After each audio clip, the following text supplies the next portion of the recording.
Buenos días. Buenos días a todos y a todas. Bienvenidos a este diálogo en plenaria que pretende ser fundamentalmente un espacio de encuentro y de diálogo entre los participantes que tenemos aquí arriba y todos nuestros colegas, compañeros y compañeras que son actores fundamentales de la cooperación descentralizada. En primer lugar, me gustaría dar las gracias a la ciudad de Córdoba y también a su Diputación por acogernos en esta ciudad maravillosa para poder realizar todo el evento, que está siendo un éxito durante estos 3 días. Yo solo pude estar un ratito ayer por la tarde y ahora charlando esta mañana, pero creo que ha sido un éxito y todos los participantes es lo que me transmiten. Así que también agradecer muchísimo a FAMSI, a Confocos y a la FEMP por permitir este encuentro, ¿no? Sobre todo después del tiempo de pandemia en el que ha sido tan difícil que nos pudiéramos encontrar. Así que muchísimas gracias por la iniciativa, por el encuentro y por propiciar este diálogo. También para mí es un placer salir de mi zona habitual. Yo soy vicerrectora de estudiantes de la Universidad Complutense de Madrid y si bien he investigado durante mucho tiempo la cooperación descentralizada y el rol del territorio en el diseño de las políticas de cooperación, últimamente estoy un poco alejada, pero he vuelto y el tema era un poco revival. De esto mismo venimos hablando mucho tiempo, así que me reengancho y también es un placer volver a discutir y a plantear los problemas, los avances y ver en qué momento nos encontramos en la cooperación descentralizada. Y como digo, creo que tenemos unos panelistas estupendos a los que estoy segura que les queréis preguntar muchas cosas, pero tengo la ventaja de ser la moderadora y de iniciar yo el diálogo. Pero quiero hacerlo dando muchísimas las gracias a todos los que estáis aquí esta mañana, que habéis encontrado este huequito, especialmente a Eva del Hoyo Barboya, a la directora de la Dirección General de Políticas de Desarrollo Sostenible. Muchísimas gracias por estar aquí. Buenos días. También quería saludar al delegado de Internacionalización y Cooperación del Ayuntamiento de Madrid, es delegado concejal. En Madrid hay una delegación por primera vez de internacionalización y cooperación y yo también te agradezco muchísimo que estés aquí con nosotros como mi concejal, mi delegado también de mi ciudad.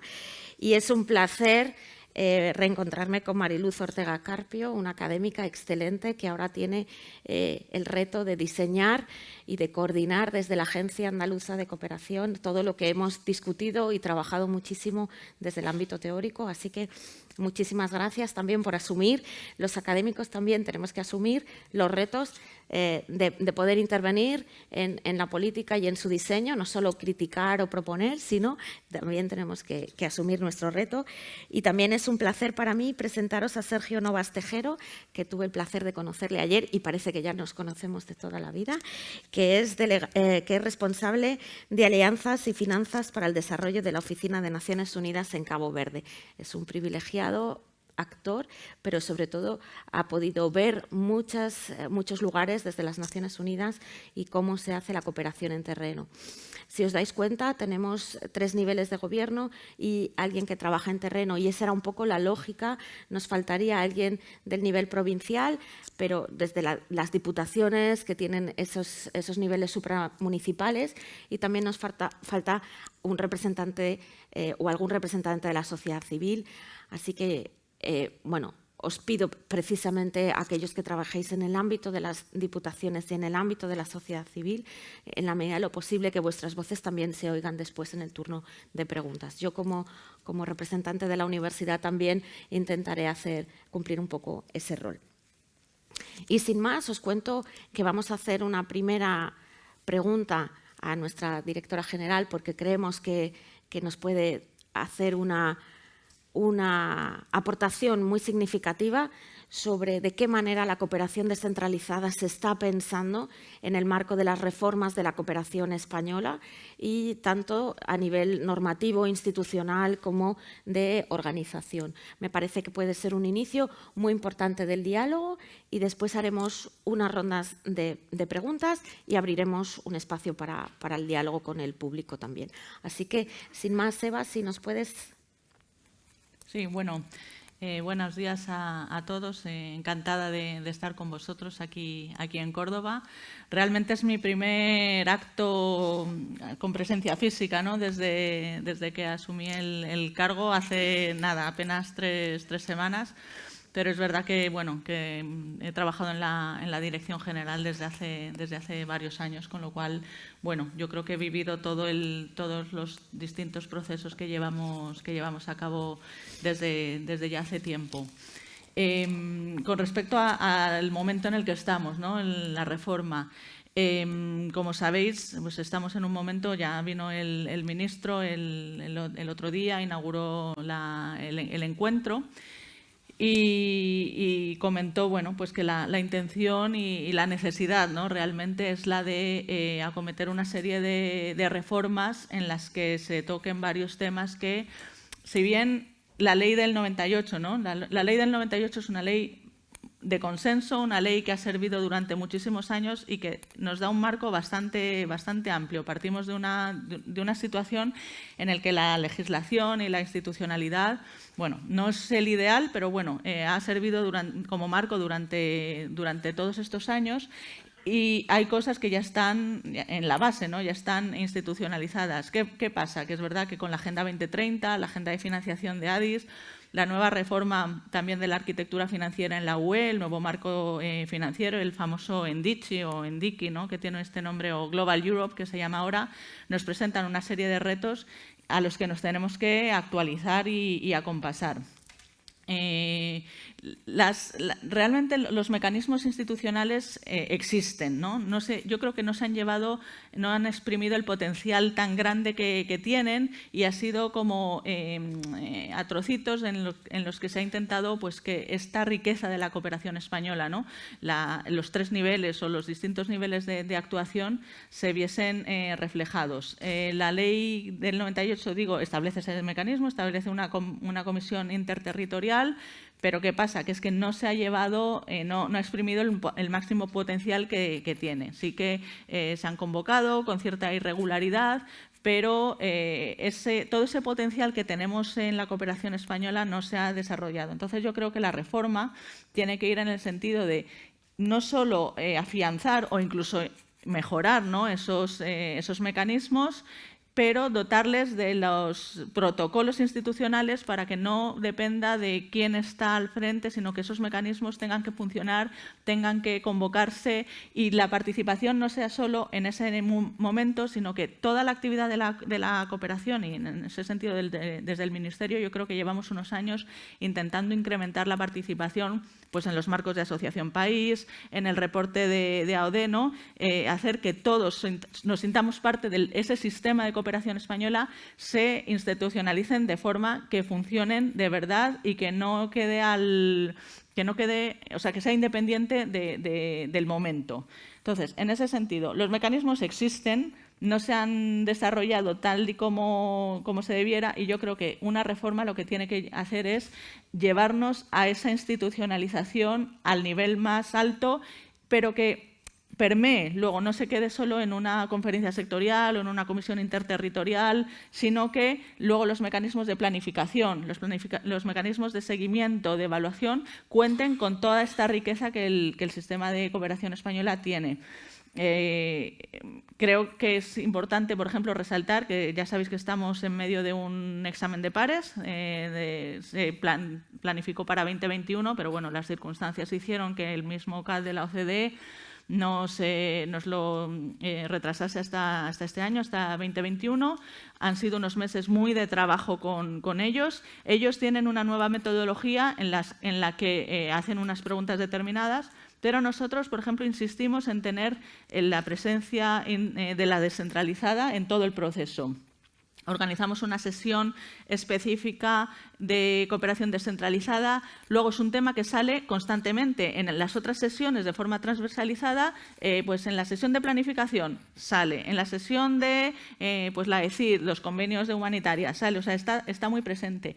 Y de hecho los examinadores, que vienen de dos países bastante centralizados, han alabado, ¿no? Ya tenemos unas primeras conclusiones, han alabado la riqueza de la cooperación española, lo inclusiva que es o que intenta ser, y efectivamente les ha parecido muy complejo el sistema, muy complejo de entidad local, muy complejo de comunidad autónoma. Ellos en sus países centralizados no tienen estos niveles de autogobierno, de distribución competencial. Y es uno de los aspectos que va a salir en las recomendaciones, ¿no? Yo creo que diciendo cómo la cooperación española, el sistema de cooperación española intenta ser inclusivo y a la vez la complejidad que tiene que todos reportemos, que todos participemos de forma inclusiva en los procesos de planificación, etcétera.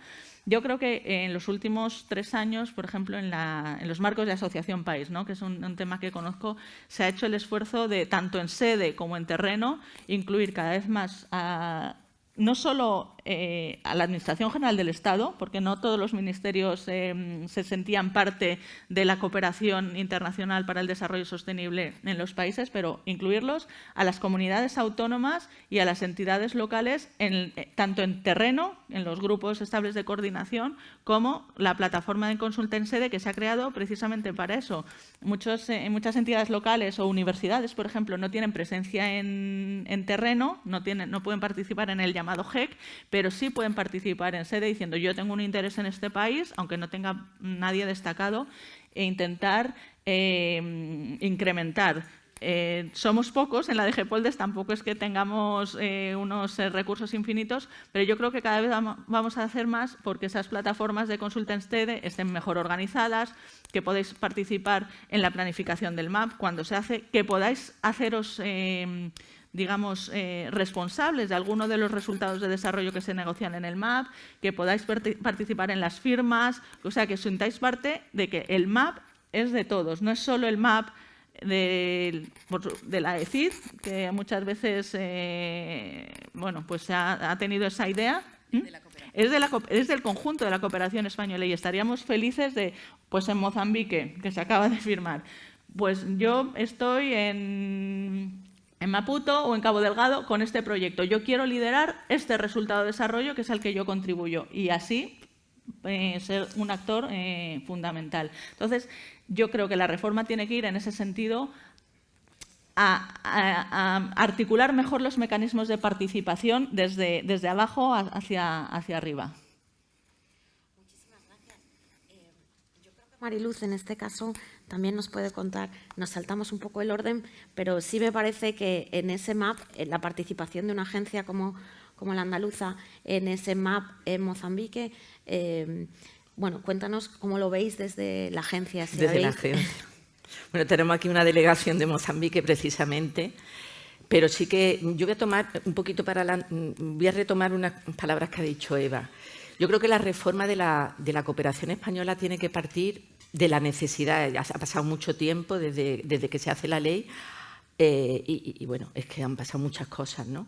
Pero también desde la realidad y desde la complejidad que tiene el sistema de la cooperación española, que es complejo, pero a su vez es muy rico y del cual debemos estar bastante orgullosos.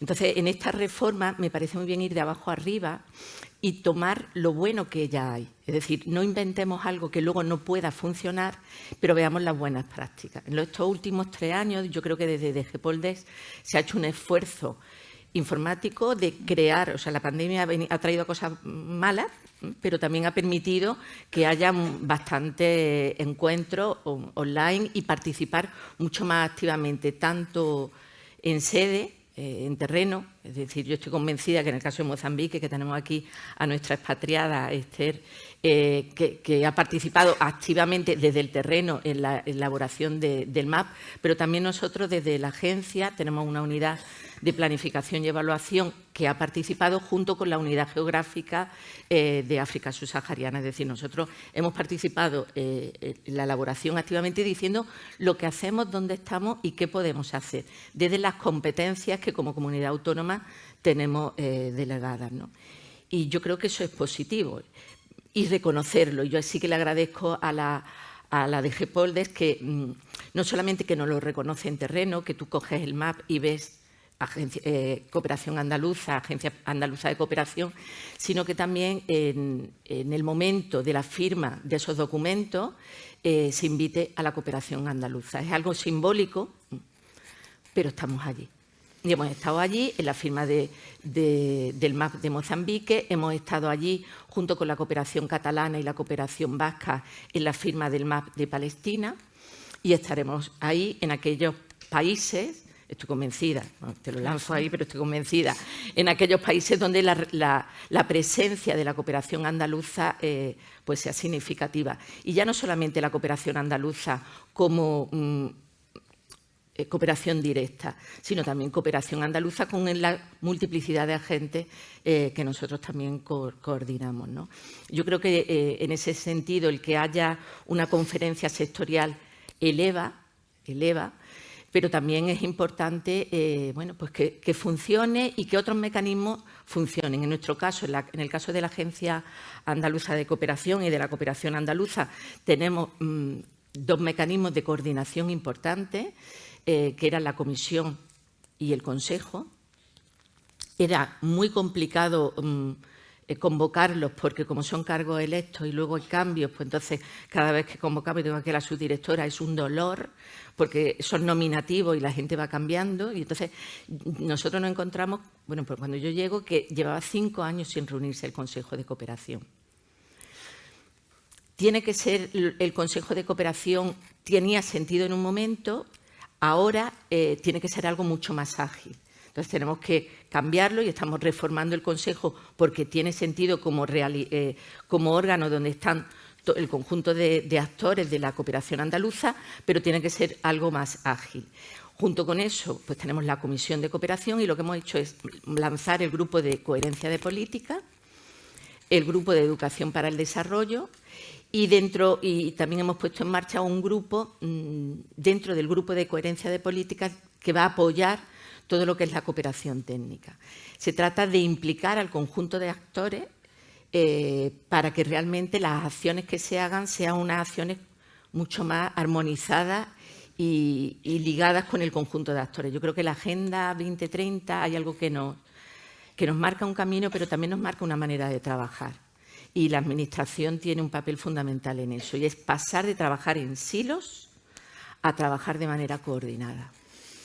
Y la Administración tiene una responsabilidad, hay parte que nosotros como Administración debemos hacer porque tenemos la competencia transferida, pero también tenemos la responsabilidad de coordinar al conjunto de actores que están bajo tu responsabilidad para que en esos territorios trabajemos de manera coordinada, ¿no? No sé si... Sí, bueno, habéis visto que hemos entrado de lleno. Esa no era la pregunta tema. que tenía en el papel, pero bueno. Pero yo sí quiero retomar, para ir un poco más despacio y desenmarañar todas las cosas que han salido aquí, que después vamos a retomar, ¿no? Y por ello, a mí me gustaría que empezáramos a pensar, en la nota conceptual del plenario aparece mucho la mirada territorial, la perspectiva territorial, el rol del territorio. Y a mí me gustaría saber, cuando nosotros estamos planificando la cooperación o pensamos en la cooperación, si realmente tenemos esa mirada territorial y cómo la podemos incorporar a nuestra forma de pensar y diseñar la cooperación, ¿no? Es verdad que nosotros estamos, bueno, o estamos acostumbrados a escuchar que el aporte significativo de la cooperación descentralizada es que somos los que estamos en el territorio, es que somos los actores que somos los actores que estamos innovando en el diseño de políticas, en el diseño de acciones para dar respuesta a problemas concretos, ¿no? Quizás la pandemia nos ha puesto un poco en jaque a si seguimos siendo nosotros los actores que estamos en el territorio o si tenemos que pensar en otros actores que también están en el territorio. Y por lo tanto tenemos que contar con ellos también para pensar cómo solucionamos los problemas. Y por eso la primera pregunta que estaba pensada, y ahora sí volviendo al guión, era cómo incorporamos cada uno de los actores de los diferentes niveles la perspectiva territorial para el diseño de nuestra política de cooperación, que nos parece que es fundamental porque a veces podemos pensar de una manera muy sectorializada en problemas sectoriales y hay veces que cuando nosotros estamos hablando sobre todo desde el desarrollo local, sabemos que tiene que ser un desarrollo integral, porque no solo es que somos los actores más cercanos al territorio, sino somos los que percibimos más esas inequidades, esas desigualdades, esas rupturas, esos vacíos, esa sobrepresencia en algunos espacios y no en otros. Entonces, sí que me gustaría empezar con Santiago y preguntarle cómo piensa la Ciudad de Madrid desde la perspectiva territorial y cómo planifica su cooperación teniendo en cuenta esta perspectiva, o cómo podría incorporarla mejor. Como estamos para mejorar todos, pues... Por supuesto. Muchas gracias. Bueno, en primer lugar, ¿cuál es el papel de Madrid, del Ayuntamiento de Madrid, en la cooperación internacional? Bueno, pues nuestro papel, en primer lugar, lo concebimos como una extensión de una política de Estado. Es decir, consideramos que nuestro papel es reforzar, complementar, pero contribuyendo siempre a los objetivos comunes de España, en este caso, y de la cooperación española. Eso es importante tenerlo y lo tenemos presente en todo momento dentro, lógicamente, de la especificidad, autonomía y el criterio particular de proyectos que tengamos interés en desarrollar, pero siempre dentro de ese marco de la cooperación española.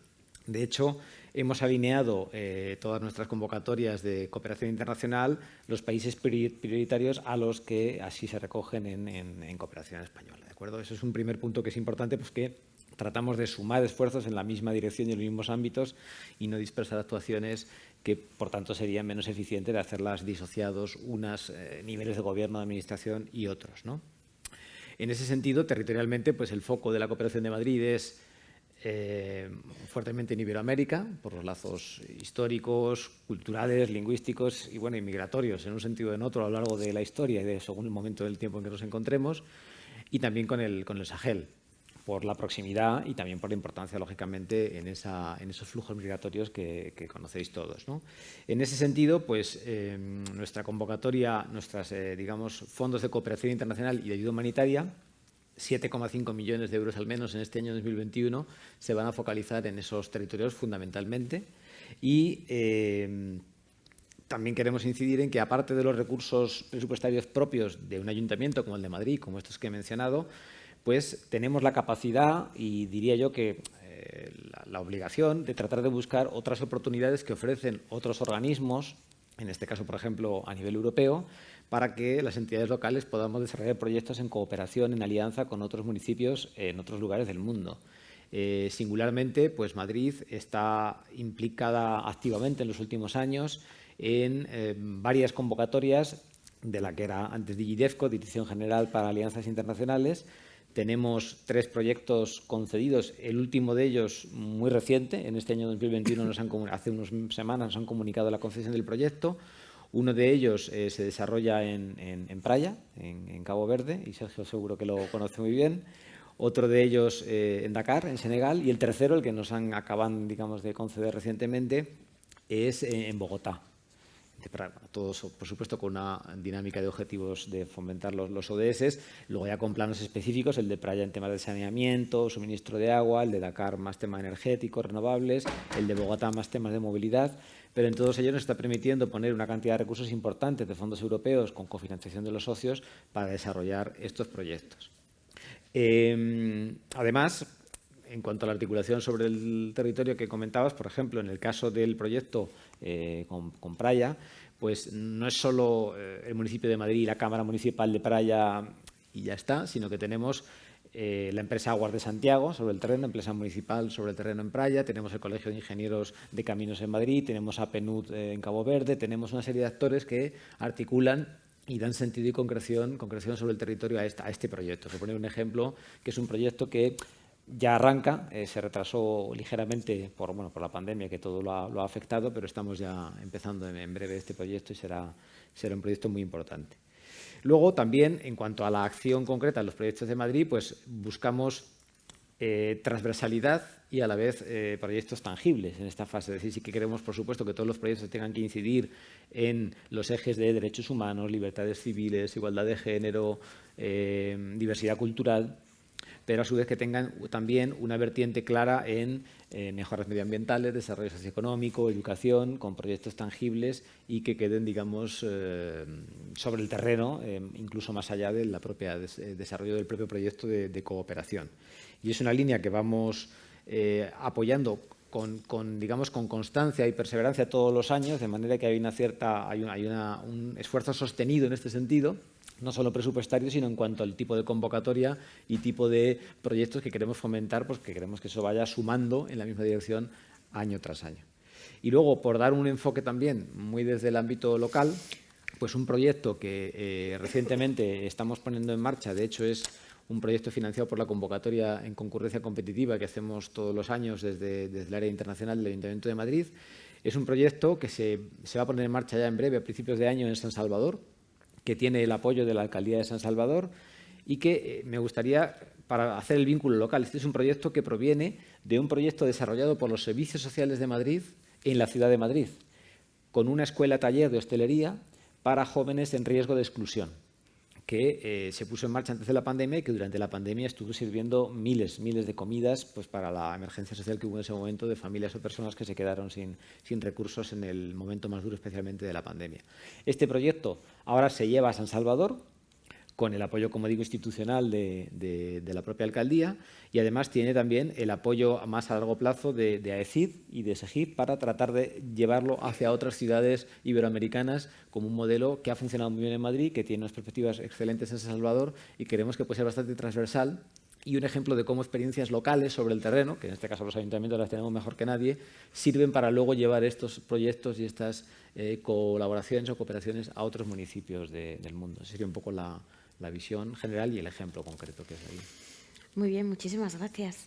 La verdad que sorprende, porque no es que sorprenda, pero es verdad que es difícil la coordinación entre tantos actores y yo creo que lo has explicado muy rápidamente, poniendo énfasis en todos los actores que tanto en destino como en terreno están cooperando y a través de diferentes mecanismos.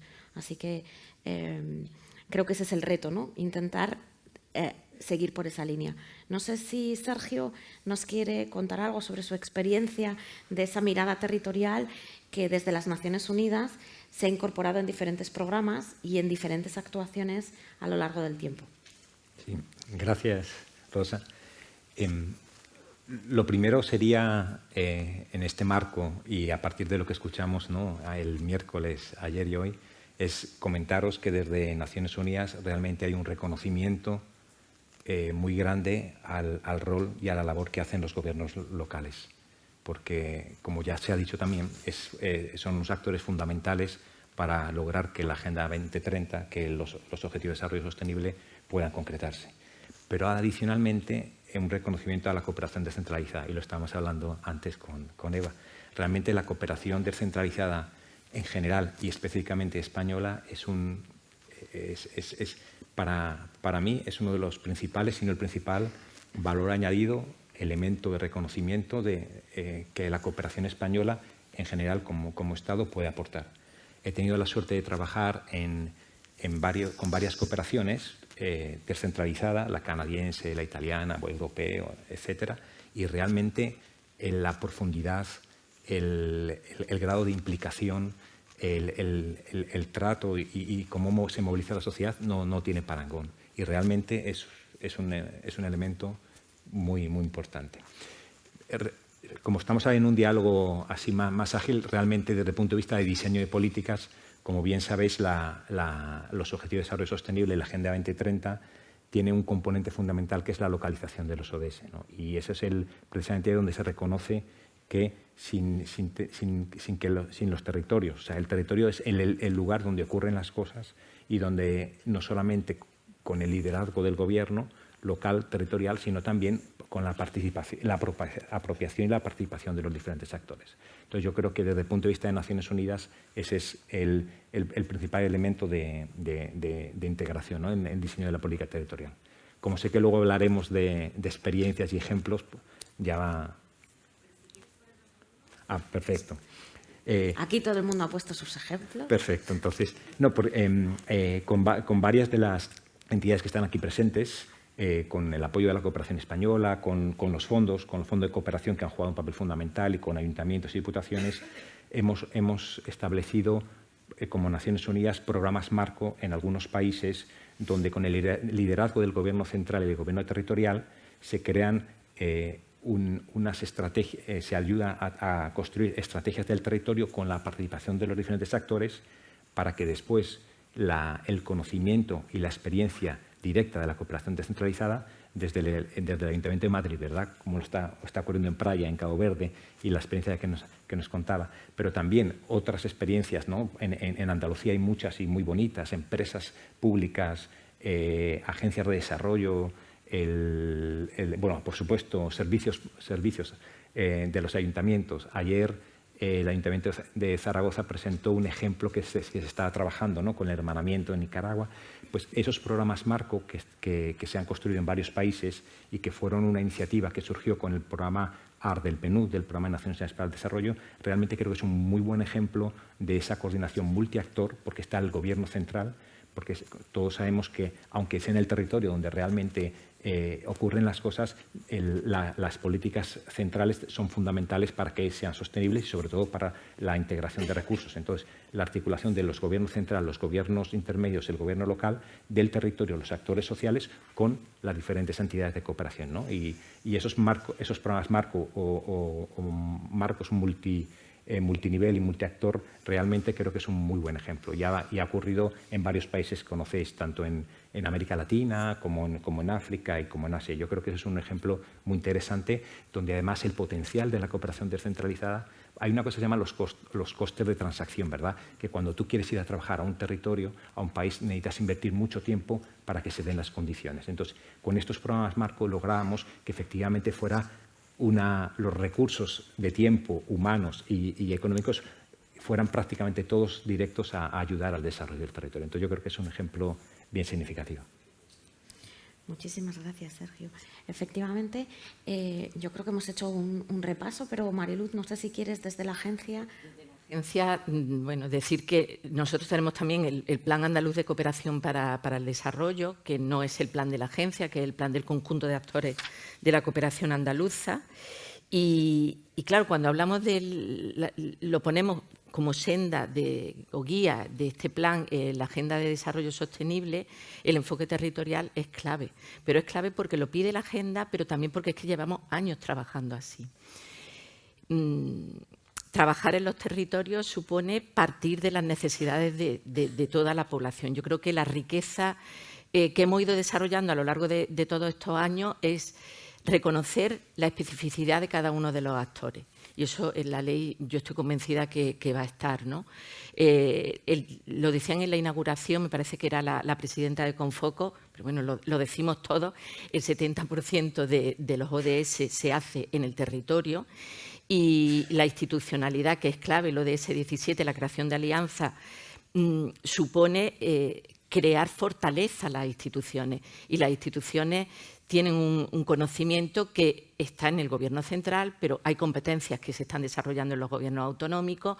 Yo aquí voy a hacer un spot publicitario. Después de esto tenemos un taller multiactor, multinivel con Mozambique, donde se va a poner de manifiesto en ese espacio lo que desde la cooperación andaluza y con otro conjunto de actores estamos trabajando precisamente para fortalecer los gobiernos regionales en Mozambique. Ya me he perdido yo con mi spot publicitario. Pero bueno, que tenemos esa posibilidad. Y creo que el territorio, voy a hablar de otro territorio que todavía no hemos hablado. Y siendo yo Mariluz, yo creo que tenemos que hablar. Y es el territorio aquí, el territorio de aquí. En el territorio de aquí es fundamental la sensibilización y la concienciación a la ciudadanía. Y ahí también hay muchas competencias transferidas a los gobiernos autonómicos. Nosotros estamos trabajando con la Consejería de Educación, precisamente un tema clave que reconocíamos en el Plan Andaluz de Cooperación, que es el tema de las migraciones y todo el tema de los discursos de odio. Con la Consejería de Educación, junto con otro organismo, que es en este caso la Organización Internacional de Migraciones, ya pusimos en marcha, lo que pasa en la pandemia fue terrible, una campaña que se llamaba Soy Migrante, para trabajar estos discursos de odio, y ahora ya mucho más focalizado en este año en centros educativos y en universidades. Y por otro lado, precisamente con el Fondo Andaluz de Municipios, también estamos trabajando todo este tema de los discursos de odio, pero en ayuntamientos y en centros de menores. Y aquí estamos trabajando ayuntamientos, centros de menores a través de la Dirección General de Infancia, ¿no? Es decir, hay una manera de articular y de trabajar con el ciudadano que yo creo que es clave. Es clave en este tema de los discursos del odio, es clave también en que el ciudadano sea un ciudadano preocupado por los problemas locales, pero con una mirada global, ¿no? Y eso, mientras más cercano al ciudadano estemos, mucho mejor. Y eso quien lo pueden hacer, bueno, pues son los gobiernos locales y regionales que tienen muchas competencias transferidas, ¿no? Sí, quizás durante la pandemia el tema de las vacunas y de la gestión internacional de las vacunas nos ha puesto un poco en jaque a cómo pensar que aunque nosotros tuviéramos toda nuestra población vacunada, que todavía no tenemos a nuestros niños, pero es verdad que hemos renunciado a vacunar a nuestros niños porque un organismo internacional nos ha dicho que es importante que en todos los territorios se llegue a un porcentaje de vacunación suficiente para que un número importante de población esté vacunado en todo el mundo, ¿no? Yo creo que ese ha sido un eje, un debate, ¿no? Y cómo en una situación de miedo tienes que renunciar, quizás más extrema que la que habitualmente tenemos, ¿no? Pero a mí sí me preocupaba ver algunas reacciones en relación con ese tema y la falta de sensibilización sobre los impactos globales de los problemas que ya no son solamente locales, ¿no? Y cómo las barreras, las fronteras, parece que se borran. En ese sentido te diría que a nivel de comunidades autónomas, vamos a tener la semana que viene un encuentro de comunidades autónomas y todas las comunidades autónomas siempre tenemos como un gesto conjunto, ¿no? Y este año el gesto será precisamente el tema de vacunación. Va a haber comunidades autónomas, creo que Cataluña, País Vasco y Extremadura, que van a donar al Fondo COVAX a través del Fondo Gavi. Nosotros, bueno, y casi todas las demás lo van a hacer a través de UNICEF. En concreto, nosotros lo hacemos a través de UNICEF Nueva York. Vamos a donar 500.000 euros para vacunación a través del Fondo COVAX, concretamente en Mali. Y el resto de comunidades autónomas, casi todas van a ir hacia Bolivia, ¿no? Pero yo creo que es también una manera de sensibilizar, ¿no? sobre esa realidad, que podemos estar vacunados, yo me puedo quitar la mascarilla, estoy encantada de quitármela, pero mientras no se vacune todo el mundo, difícilmente vamos a salir de esta pandemia, ¿no? Sí, Eva, creo que quiere añadir algo. Vacunas, ¿no? Yo creo que España en general ha sido un ejemplo, ¿no? Somos el tercer país de la UE, el séptimo del mundo en donación de vacunas. Ha sido un esfuerzo conjunto y efectivamente gracias a los mecanismos internacionales, ¿no? Aquí es donde el multilateralismo es fundamental, porque esto es un problema que hemos visto no entiende ni de fronteras, ni de países, ni de gobiernos. Y precisamente aprovechar los mecanismos multilaterales que se han puesto, COVAX, a través de la UE, el Gobierno de España, ¿no? Los gobiernos autonómicos y toda la unión de fuerzas ha hecho que el mecanismo de donación de España yo creo que haya sido o es un ejemplo. De hecho, ha habido donación, ha habido cesión, o sea que se están haciendo bastantes modalidades. El presupuesto de la ODE, bueno, yo creo que en 2021 me estoy adelantando, pero vamos a ejecutar más de lo que pensábamos precisamente por el tema de vacunas. El presupuesto 2022, si lo conocéis, lo dijo el otro día el ministro, se ha incrementado una gran parte también, porque claro, las vacunas pues en parte va hacia la ayuda oficial al desarrollo. Se están debatiendo ahora mismo los precios, ¿no? en el CAD, en la OCDE, de ver cómo computa, y yo creo que el esfuerzo que ha hecho España, que precisamente no hasta que la población ha alcanzado un 50%, me parece que es el número de vacuna en España, se ha empezado, pero sí hay que concienciar que esto es un problema que efectivamente nos trasciende, ¿no? Es el tema, yo creo que las dos últimas grandes cumbres que ha habido, que ha sido el G20, ha sido todo el tema de vacunas. La COP26 ahora mismo es el tema del cambio climático, donde yo creo que multilateralmente se tiene que hacer un esfuerzo y eso sí que nos habla de niveles que nos trascienden al Gobierno central, ¿no? Al multilateralismo, que yo creo que para estos temas debe ser el ejemplo que nos lleve gestión, o sea, de la gestión. Y eso me lleva al tema de la UE, ¿no? Del nuevo instrumento, que yo creo que allí es otro de los mecanismos institucionales que se deben promover para que la participación de toda la riqueza de esta cooperación española se ponga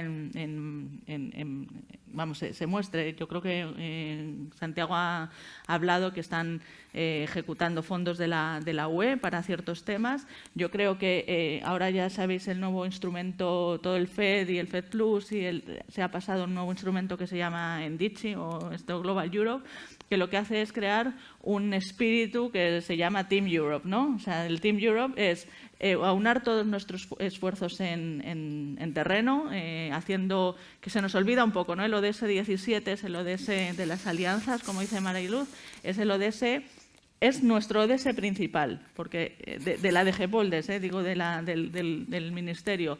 Es importante el ODS 3, el 4, el 5, el 1, pero si hay un ODS que hace funcionar a todos los demás, con los mecanismos de financiación, con la transparencia, con los datos, con las alianzas, con la AOD, es el ODS 17. Si os lo leéis detenidamente, todas las metas, es el ODS más rico, ¿no? Es mi ODS de coherencia de políticas, de eficacia del desarrollo, y ahí es donde voy.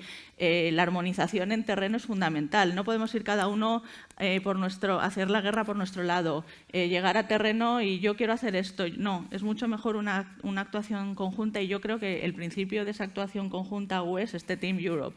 Nosotros tenemos la diversidad en España, también una diversidad institucional importante en el Gobierno central. Tenemos la SECI, la DG Poldes, la ECID, la FIAP, ¿no? Luego, al nivel comunidad autónoma, al nivel local, bueno, pues yo creo que ese Team Europe se tiene que ver reflejado con un Team Spain, ¿no? Haciendo caso de toda nuestra diversidad, de la originalidad, de la especificidad, ¿no? Decías tú, de lo que cada uno puede aportar, sí que dar una idea global de lo que podemos hacer como conjunto, cada uno aportando a su nivel. Precisamente la Agenda 2030 lo que nos da es un marco común de indicadores. Hay unos que son a nivel local, otros son a nivel, digamos, regional, otros son a nivel... Entonces, esto nos hace hablar con un idioma común, poder reportar con un idioma común, planificar, que de eso hablaré un poquito más tarde, pero sí que yo creo que es bueno que articulemos esos mecanismos para presentarnos ante el mundo como un agente de eficacia, ¿no?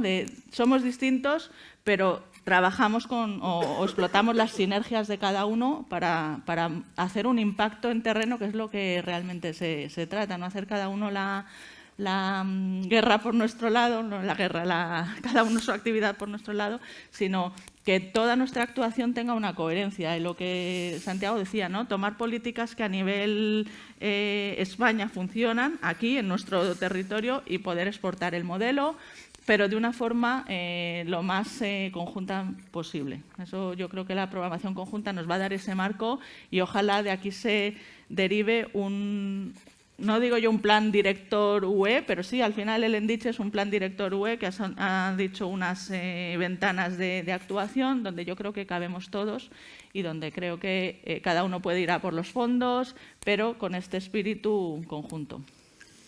Muy bien, pues yo creo que ahora sí vamos a entrar al tema que nos habéis adelantado en varias ocasiones, ¿no?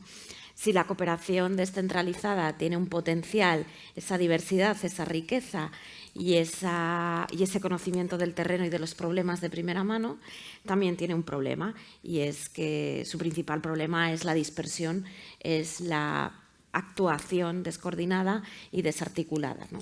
Es verdad que nosotros ahora estamos en un contexto que yo creo que es mucho mejor, porque si nos imaginábamos, ayer pensaba qué metáfora poner, no sabía si poner un mecano, un juguete articulado, o pensar en una bicicleta, pero podemos visualizarnos como como ahora sí creo que tenemos la misma meta, porque los ODS nos encarrilan, tanto para pensar el desarrollo local como para pensar en nuestros territorios y en el resto de los territorios donde queremos cooperar, pero creo que hay veces que nuestra bicicleta se nos descompensa, se nos desarticula, están los tornillos un poco sueltos. Y es verdad que ahora podemos repasar todos los mecanismos que tenemos desde mesas sectoriales, planes de cooperación, instrumentos más o menos administrativos, más o menos diálogos, consensos, mesas sectoriales, planificación, multiactor. Tenemos un montón de herramientas, pero es verdad que yo creo que tenemos que pensar cuáles son las dificultades para que todos estos mecanismos funcionen, ¿no?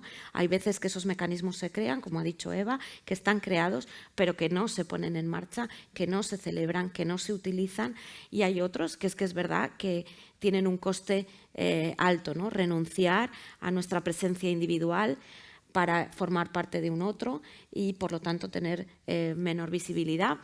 Y luego también hay algunas dificultades, como pueden ser los mecanismos, los imaginarios de cómo queremos hacer la cooperación y para qué, ¿no? El tema ideológico, que no es baladí, como politóloga no lo puedo dejar a un lado, que es verdad que tendemos todos a pensar una cooperación consensuada, pero es verdad que cada vez que hay un cambio de partido, cada vez que hay un cambio de liderazgo, tanto en terreno como en origen, nos dislocamos otra vez, ¿no? Y entonces, bueno, sería interesante que reflexionáramos sobre esos mecanismos de articulación que todos sabemos que hemos probado. Están los fondos, está Confocos, están fondos europeos como el que nos señalaba Santiago, esos marcos de planificación conjunta que nos estaban contando Mariluz y Eva, esos programas en terreno, pero pensemos no solo entre cuáles son los más útiles o los que queremos, que muchos ya los habéis contado, ¿no? Los que pensáis que pueden funcionar, pero sobre todo pensando en las dificultades, cómo salvar esas dificultades para mejorar la articulación, ¿no? Yo creo que también podríamos pensar cómo poner en valor encuentros como este, donde el diálogo es fundamental, donde al final nos vemos sin un papel, sin una negociación, sino intentando generar consensos, que también me parece que podríamos decir que el primer mecanismo de articulación es el diálogo, y no sé muy bien cómo pensáis vosotros. Y ahora sí vamos a juntar la primera y la segunda. ¿Qué serían esos mecanismos de articulación, tanto en origen como en terreno? ¿Vale? Y quiero que lo juntemos para poder dar tiempo después a que nos pregunten desde el público, y si queréis hacemos una intervención por el orden que vosotros consideréis sobre cuáles son los principales desafíos de la articulación, los mecanismos que consideráis que son más útiles para salvar esas dificultades, ¿vale? Y luego ya, si queréis, abrimos la ronda al público. Así que,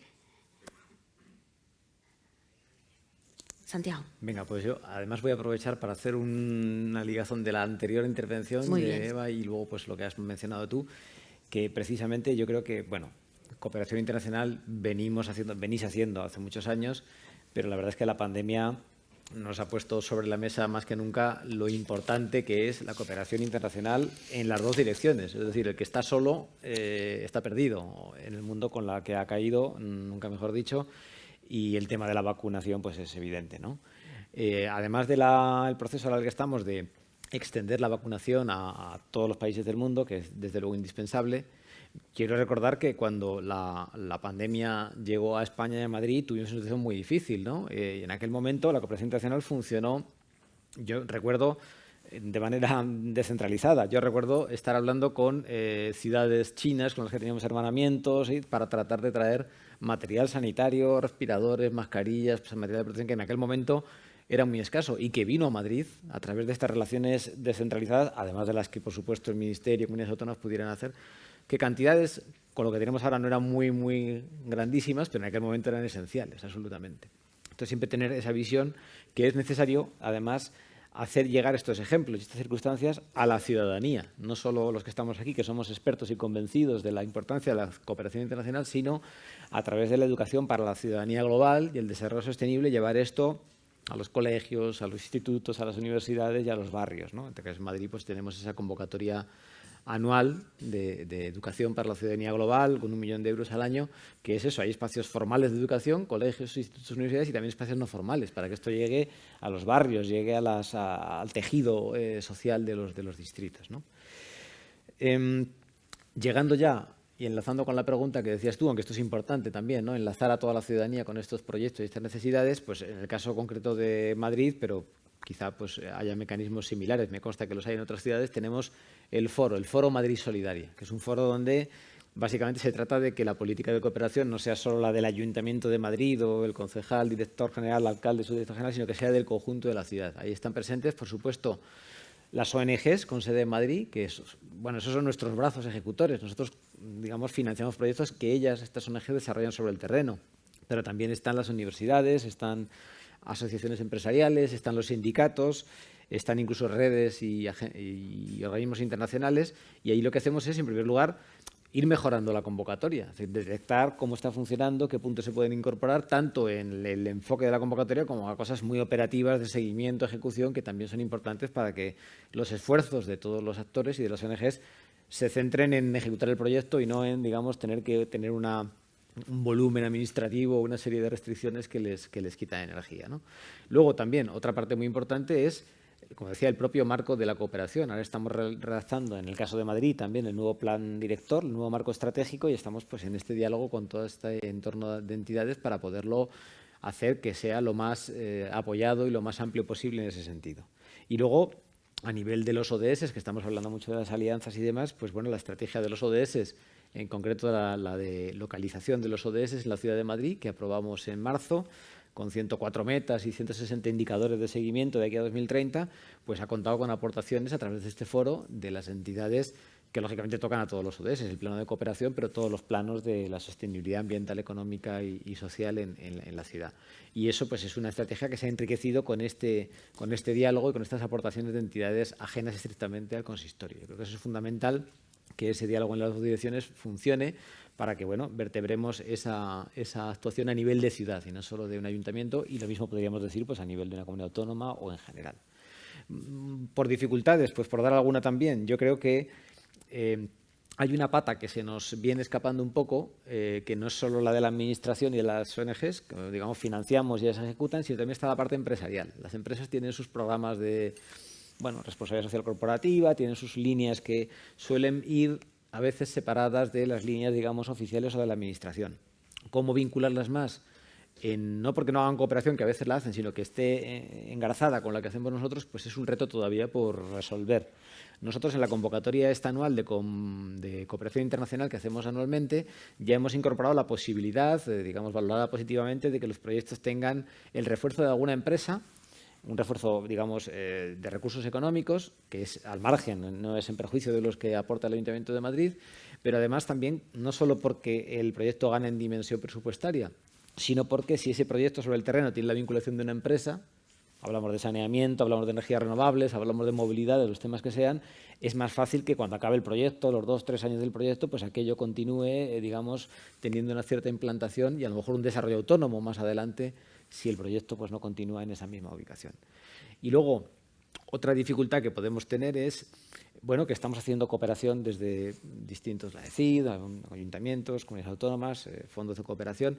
Quizá no tenemos, hay margen para mejorar, digamos, la sistematización de la información y el acceso a la información, de manera que sepamos cuando vamos a un territorio determinado a hacer un proyecto de saneamiento o el tema que sea, qué proyectos se han hecho previamente en ese territorio, al menos del ámbito español, pero ¿por qué no del europeo?, con todos los proyectos que se financian incluso en otros países a nivel de la Unión Europea, cuándo se han desarrollado, con qué objetivos, qué resultados han tenido, incluso si hay alguno en marcha, que a veces esa información la tenemos porque tenemos, hay contactos, nos conocemos y hablamos y nos ponemos al corriente, pero creo que se puede sistematizar y hacer un acceso más completo y moderno, pues para que lo que pongamos en marcha el año que viene esté engarzado con lo que se ha venido haciendo o no duplique o optimice los resultados de proyectos anteriores. Quizás es otra aportación. Había algunas experiencias muy interesantes de mapas en terreno. Es decir, yo me acuerdo que había un atlas de la cooperación descentralizada en Chile, donde se podía ver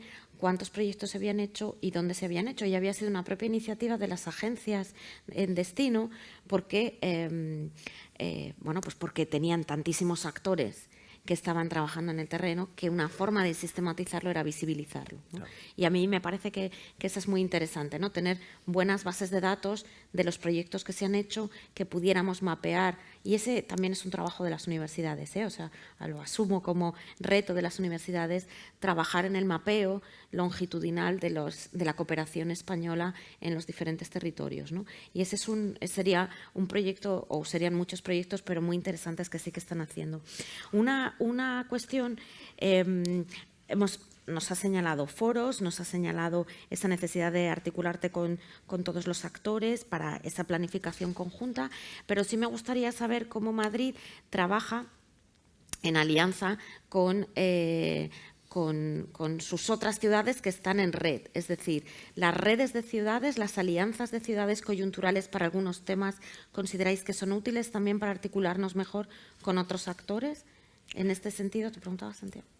Totalmente, totalmente. Redes pues como CGLU, Metrópolis, C40, Eurocities o la propia UCI, la Unión de Ciudades Capitales Iberoamericanas, que digamos tiene sede y está copresidida por el alcalde del Ayuntamiento de Madrid, pues son fundamentales. Algunas porque ya directamente, el caso de la UCI, hay, por ejemplo, cooperación a nivel técnico bilateral entre ciudades iberoamericanas, pero en otros casos porque a través de estas redes te pones en contacto con una serie de actores que son otras ciudades y a veces actores más amplios que te permiten organizar proyectos, reforzar los que estás haciendo o organizar proyectos que luego presentas a financiar. Por ejemplo, los proyectos que comentábamos financiados por la Unión Europea, por la Dirección General para International Partnerships, ¿no? Con las convocatorias para autoridades locales, pues en estos 3 proyectos está implicada, sea en algunos casos como coordinadora o como socio, la red Metrópolis, que son las grandes ciudades y redes y áreas metropolitanas vinculada a CGLU.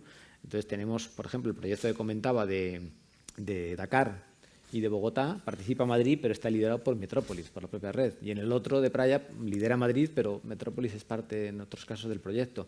Entonces todo esto te genera pues unas relaciones muy directas de poder llegar, entre comillas, a casi cualquier punto del territorio y contar ahí con un conocimiento de actores y de posibilidades de actuación que es muy, muy rica. Y luego también, más en el plano, estamos hablando fundamentalmente de la cooperación internacional para el desarrollo, en el que apoyamos a países con un menor nivel de desarrollo o ciudades que la nuestra, pero también hay opciones de colaboración a nivel europeo, por ejemplo, a través del programa URC, que es el programa de International Urban and Regional Cooperation, que permite financiar proyectos de cooperación directa entre ciudades, una ciudad europea y otra ciudad de otro lugar del mundo. Nosotros en Madrid, concretamente, recientemente hemos obtenido ese apoyo del programa URC para colaborar con Melbourne. En ese caso ya no es, digamos, en cooperación al desarrollo clásica, sino es cooperación bilateral entre ciudades, en este caso vamos a trabajar fundamentalmente en soluciones basadas en la naturaleza, pues con universidades y otras entidades de ambas ciudades. Entonces, las posibilidades de las redes son muchísimas y son unos facilitadores y unos creadores de conexiones y de enriquecimiento que es indispensable. De hecho, muchos de los proyectos que he comentado no estarían en marcha sin una u otra de las redes que he mencionado. Muy bien, yo creo que volvemos a Mariluz, que nos puede... A Mariluz hay que pararla, o sea que la he tenido ahí un poco, pero sí que es verdad que queremos que nos vuelvas a contar sobre esos instrumentos de articulación y también un poco hacer hincapié en ese debate que llevamos teniendo mucho tiempo, ¿no? Cuánta cooperación directa y cuánta no directa a través de estos mecanismos de articulación y de agregación de actores, ¿no? Pero bueno, yo hablo, luego ya me paráis. Venga.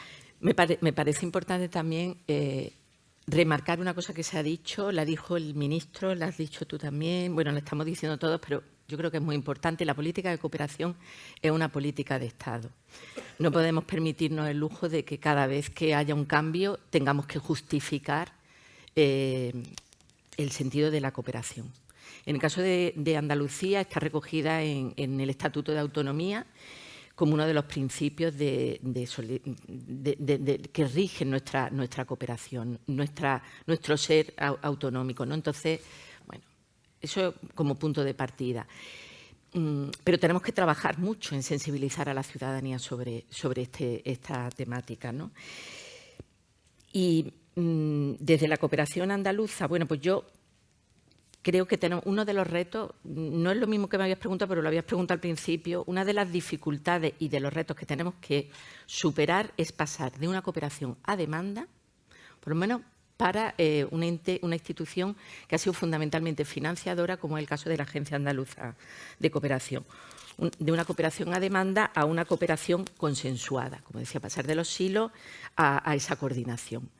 Es decir, nosotros actuábamos a demanda del conjunto de actores que venían y pedían financiación. Hay una financiación muy importante, que es la cooperación directa, que yo creo que los andaluces y andaluzas tienen que estar muy orgullosos de ese instrumento, pero es el gran desconocido de la cooperación andaluza y de la cooperación en general, de lo que nosotros... El desconocido, en algunos sí lo conocen, pero hay gente que no sabe cómo desde hace muchos años la cooperación andaluza está trabajando directamente con los gobiernos de los países socios. Bueno, directamente, siempre en el marco de un convenio que tenemos firmado con la Agencia Española de Cooperación y que hemos ido renovando cada X tiempo. El año pasado lo volvíamos a renovar. Nosotros trabajamos a través de las oficinas técnicas de cooperación. Estamos en las oficinas técnicas de cooperación y claro, nos resulta muy fácil luego encajar nuestra actuación dentro de los marcos de Asociación País, porque los trabajamos desde el principio, ¿no? Esa cooperación directa estaba ahí, pero no se encajaba, no trabajaba articulada con la que hacemos con otros actores. Trabajábamos además con las organizaciones no gubernamentales, que son un socio clave, pero a través de una convocatoria de subvenciones. Una convocatoria de subvenciones en régimen de concurrencia competitiva. Eso supone que nosotros determinamos esa convocatoria, pero luego el agente principal es la organización no gubernamental. Y cómo el determinar cómo nos vamos a coordinar está en cómo redactamos esa orden de subvenciones. Redactar una orden de subvenciones es un horror. Horror. Aquí tengo a la subdirectora que me asiente. Es un horror, se tarda mucho tiempo, entonces hay que pensar mucho cómo realizarlo. También otro actor clave para nosotros son las universidades.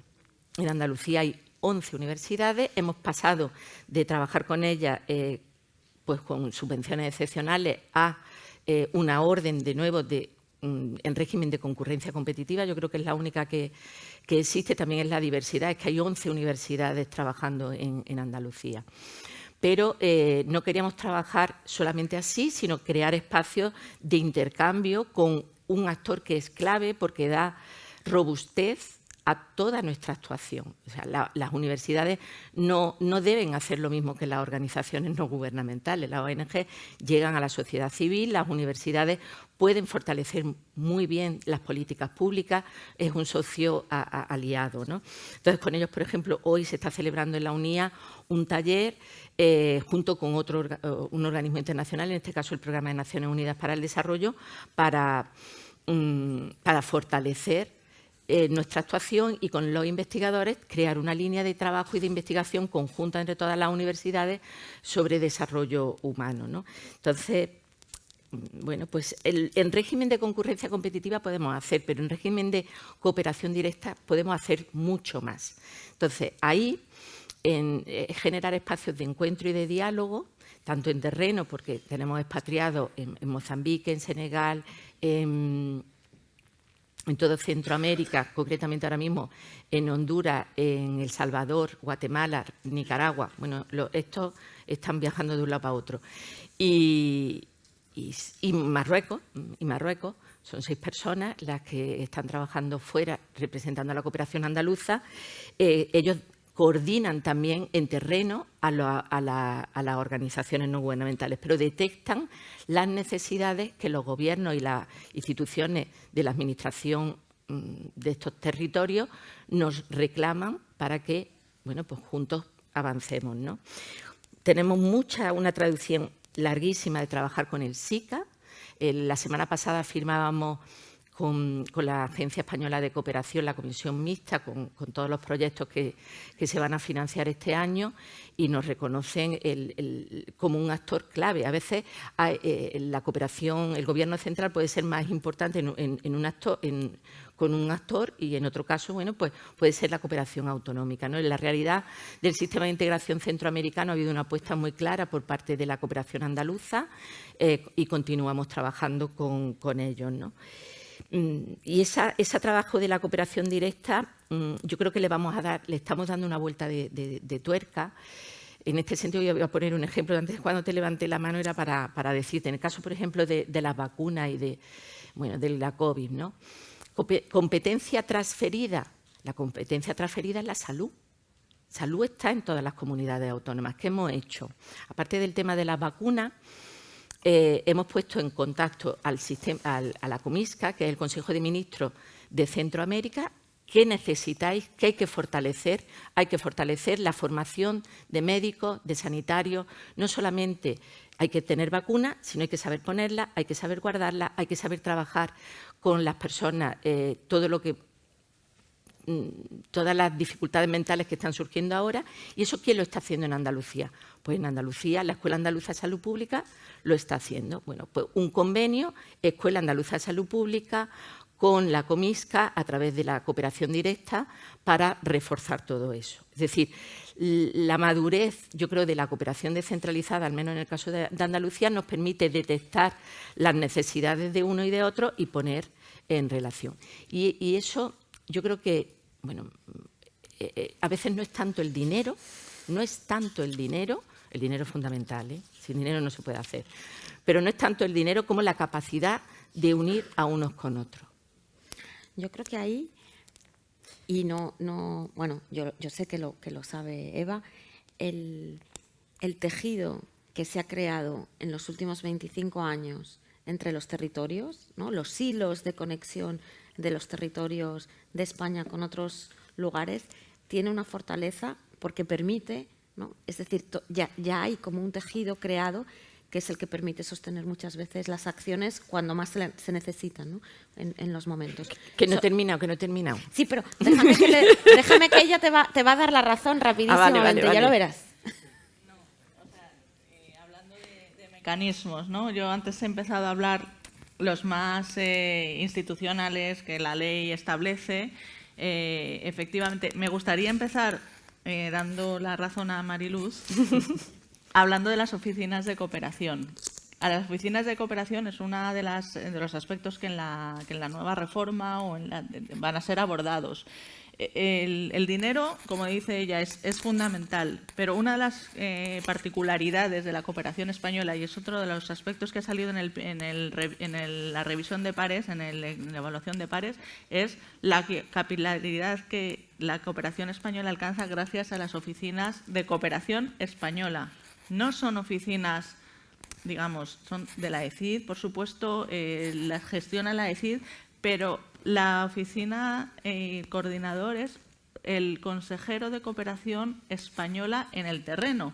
Y gracias a la capilaridad que tiene la red española de OTCs, de embajadas, de oficinas comerciales, llegamos a sitios donde otros, con mucho más presupuesto, con mucho más dinero, no tienen esa sensibilidad en el terreno que tiene la cooperación española. Es uno de los puntos que los evaluadores han destacado como buenísimo de la cooperación española, y es eso. Tenemos que fortalecer las oficinas en terreno, tenemos que intentar que se aúnen. Es verdad que en muchos sitios están juntos, la cooperación andaluza, la catalana, tienen una relación perfecta. Por supuesto, con las delegaciones de la UE, yo soy muy UE, ya me veis. Por supuesto, con Naciones Unidas también. Los MAP, está dicho en la metodología, ¿no? En la guía MAP, se tienen que alinear en lo posible con los marcos de Naciones Unidas, con las iniciativas de otros multilaterales, porque efectivamente parcelar no tiene ningún sentido. Entonces, nosotros intentamos ser lo más armonizadores posibles, y esa es también un poco nuestra misión. El plan director, como veis, como ya sabéis, efectivamente no tiene que O sea, es un plan de 4 años, esto es una política de Estado y efectivamente, por ejemplo, el plan director fue aprobado en otra legislatura y esta se ha mantenido porque hay que dar esa sensación de continuidad y los planes tienen que trascender efectivamente quién esté en cada momento porque son de todos y para todos. Entonces, en ese sentido, el quinto plan director era un plan suficientemente amplio para permitir perfectamente el trabajo de unos y otros. En ese sentido, bueno, yo creo que esperaremos a la nueva ley, al nuevo marco un poco, a ver qué pasa con el nuevo plan director. Es verdad que finaliza en 2021, pero bueno, el plan anterior también finalizaba en 16 y se aprobó en el 18, pues se continúa trabajando. En ese sentido, otro de los yo creo que el plan director ha sido el plan o intentado tener esa amplitud de miras. Una de las formas que yo creo que hemos trabajado y que hay que copiar ese modelo fue la estrategia de COVID de la cooperación española, ¿no? Del conjunto. Total. Se trabajó de forma amplia con todos los actores estaban representados, trascendiendo las instituciones formales, dando voz a todo lo que se pudo. Se hicieron 2 reuniones de seguimiento de la estrategia. Es verdad que coincidieron mucho con la petición de datos que se nos hace desde la UE.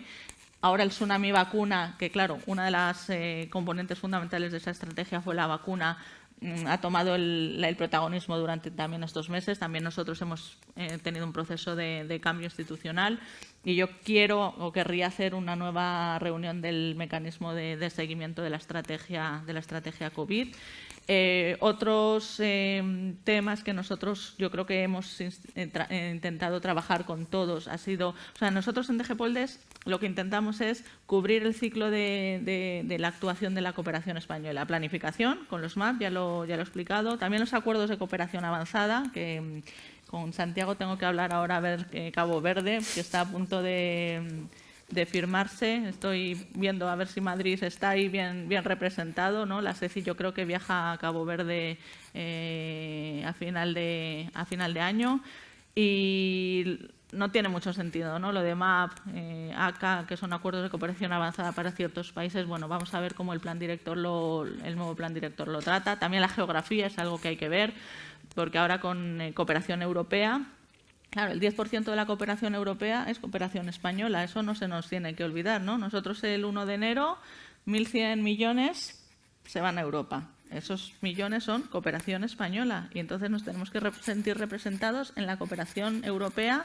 tanto como Francia, Alemania, y es nuestra cooperación. La cooperación europea actúa en países que no son necesariamente países prioritarios de la cooperación española del plan director. Entonces a eso hay que darle una vuelta. Hay que darle una vuelta a todo lo que son flujos. AOD es importantísimo, el dinero de ayuda oficial de desarrollo es un dinero de calidad, bien marcado por la OCDE, pero también estamos viendo que para la Agenda 2030 es necesario otros flujos.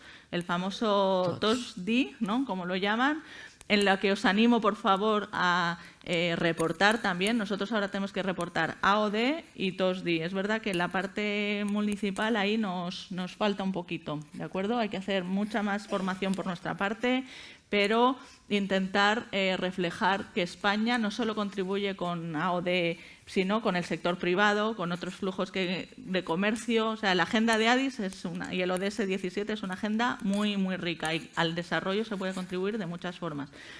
Entonces, nosotros, en la planificación, ya lo he explicado un poquito, otra parte del ciclo fundamental es el seguimiento, y ahí tenemos a disposición el sistema de información InfoAOD, pero que estamos evolucionando. InfoAOD es un sistema, bueno, ya está muy obsoleto, también partió de un sistema de información muy rígido en la administración, era un sistema de gestión de expedientes. Nuestro negocio no da para gestión de expedientes, es mucho más allá. Entonces, estamos construyendo InfoODS, que va a cubrir la planificación, el seguimiento y la evaluación. Yo creo que os debe haber llegado algo de InfoEval, ¿no? Que ya se ha puesto en marcha, es parte de InfoODS, en el que todos esperamos que os sentáis reflejados, todas las evaluaciones. Ahora estamos trabajando con la misma parte de reporte financiero y de reporte de resultados de desarrollo. Y ahí sí que me gustaría contar que hemos tenido también otra iniciativa que ha salido adelante gracias a vosotros. Esto ha sido precisamente como la Agenda 2030 tiene tanto de local. hemos hecho por primera vez un marco de resultados de la cooperación española, que lo hemos llamado indicadores de rendición de cuentas. Ha sido un piloto por primera vez, pero por primera vez tenemos un marco común de poquitos indicadores, pero en el que hemos participado todos. O sea, el proyecto ha salido adelante gracias a los ayuntamientos. Han participado ayuntamientos, bueno, Madrid, Barcelona, Bilbao, impresionante, comunidades autónomas, Andalucía, País Vasco, Cataluña, Extremadura, ministerios, los menos. O sea, ese proyecto ha salido adelante gracias a una revisión manual de cientos de informes. Eso es lo que no puede ser, por eso necesitamos sistemas de información que tengan todo esto automatizado, pero gracias al trabajo conjunto, por primera vez hemos tenido un marco de resultados, es decir, bueno, no solo podemos decir tantos mil euros han sido invertidos, tantos mil euros van a ser invertidos, sino hemos capacitado a tantas personas, tantas mujeres han ido a tantos programas, tantas instituciones. O sea, por primera vez, se dice pronto, que no éramos capaces de tener unos indicadores comunes de cooperación española y de la Unión, o sea, con el marco de resultados de la Unión Europea. Y luego, en evaluación, también estamos poniendo de nuevo el sistema a rodar, que han sido unos años un poco de sequía de evaluación por nuestra parte, y queremos tener esos mecanismos en el que todos podáis reflejar vuestras evaluaciones, vuestros resultados, y tener un sistema, por lo menos, que dé voz a todas las distintas sensibilidades, que podáis decir, oye, en Mozambique, ¿qué proyectos hay? En Bolivia, en Paraguay, ¿quién los está haciendo? ¿Con qué dinero? ¿A qué se está contribuyendo? ¿A qué ODS se está contribuyendo? Entonces, bueno, yo espero que InfoDS ha sido un proyecto enorme de transformación digital del Ministerio, y espero que se ponga a rodar en breve. Ya tenemos un módulo rodando y los otros dos, que son mucho más complicados, en los próximos meses. Muchísimas gracias. Me vais a perdonar, pero le voy a dar la palabra al público para que os pregunte, y después os voy a dar 2 minutos de cierre a cada uno de vosotros, ¿vale? Pero sí que quiero abrir una ronda de preguntas. No sé si hay micro. Enrique ha sido el primero más rápido. Y luego allí al fondo, que ya le he visto. Soy Enrique del Olmo y yo quería hacer una reflexión sobre uno de los elementos del sistema institucional que se han tocado, creo que ni se han tocado, que es el tema de la Conferencia Sectorial de Desarrollo. Ayer ahí me preguntaron, bueno, parece ser que en el nuevo anteproyecto de ley va a ir la conferencia sectorial, es una inmensa novedad. Y le tuve que decir, no es una inmensa novedad. En el año 2011, al final, se creó la Conferencia Sectorial de Desarrollo. Y en el octubre del 2013 se desmontó, sustituyéndola por un convenio con solo 6 comunidades autónomas, en la Comisión Interterritorial y el convenio. Esto también tiene que ver con una reflexión sobre la firmeza de las políticas de Estado. Porque a veces hablamos de políticas de Estado que se las lleva el viento con una velocidad espantosa, ¿no? Yo recuerdo, y aquí está José María Medina, presidente de la CONDE en aquel tiempo, con el cual hicimos un pacto de Estado con todas las fuerzas políticas y con todas las instituciones, y el pacto de Estado duró también lo que pudimos durar nosotros. Creo que en el tema de la conferencia sectorial es extraordinariamente importante, porque la Conferencia Sectorial de Desarrollo es producto del conjunto de encuentros de comunidades autónomas que autónomamente se habían autoconvocado, como esto aquí, y que había avanzado muchísimo en muchos temas de la simplificación, que nosotros hablamos de articulación y se nos olvida la simplificación, en muchos territorios. Particularmente en la cuarta, que fue en Mérida, se lograron equipos transversales de todas las comunidades en temas como el manejo de la información de la OD y de los datos, estableciendo unos primeros sistemas comunes, tema de homogenización de convocatorias, tema de homogenización de justificaciones, tema incluso de proyectos y programas transversales entre diversas comunidades, es decir, un programa extraordinariamente ambicioso que luego en el quinto encuentro de Portugalete significó una declaración. Y eso tiene que ver con lo que Mariluz ha tocado en relación a la dificultad de una orden de bases, ¿no?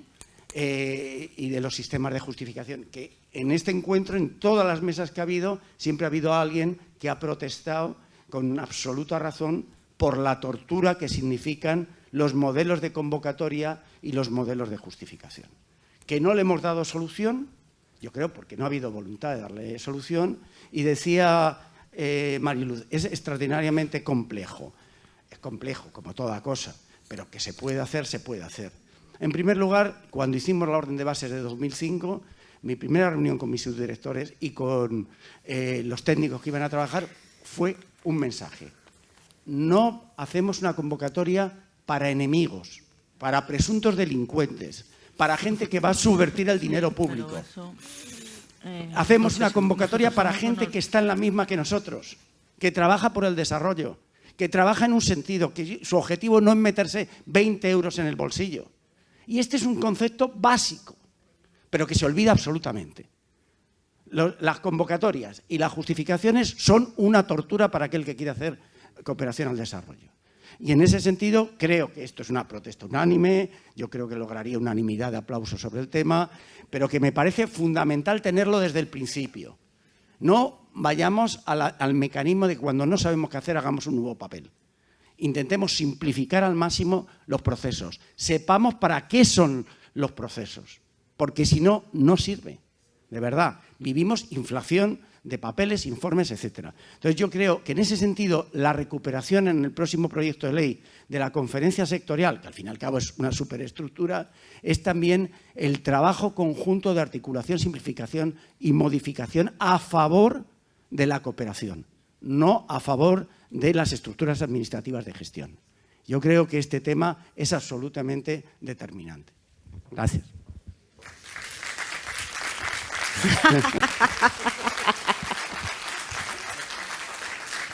Venga, seguimos la segunda.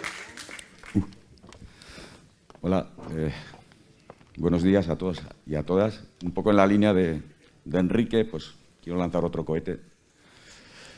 Soy Juanma Valerdi, soy director de Euskal Fondoa, uno de los fondos que configura la Confederación, y quería hacer un alegato al trabajo de articulación de redes territoriales, que los fondos lo son, pero desde hace 30 años.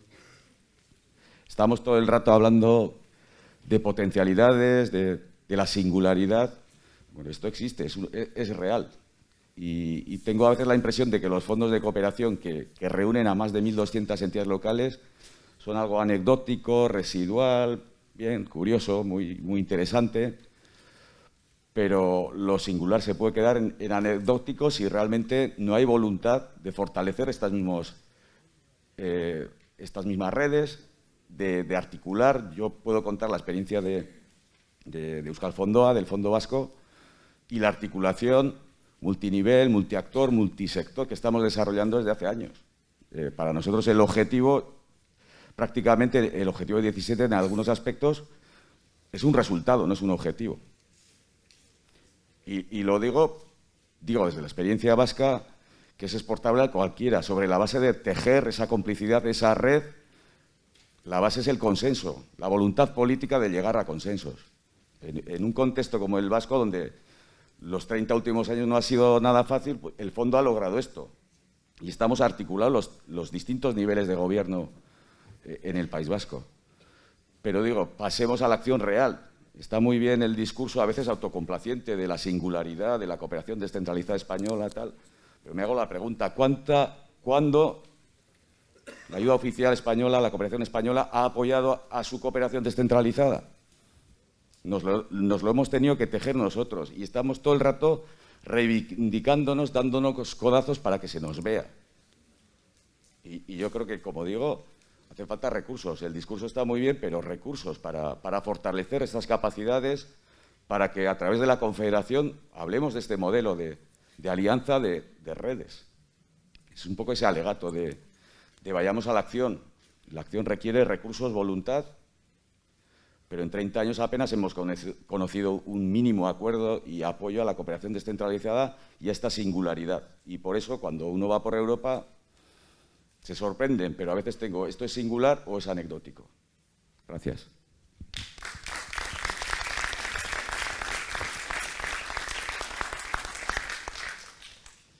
¿Más?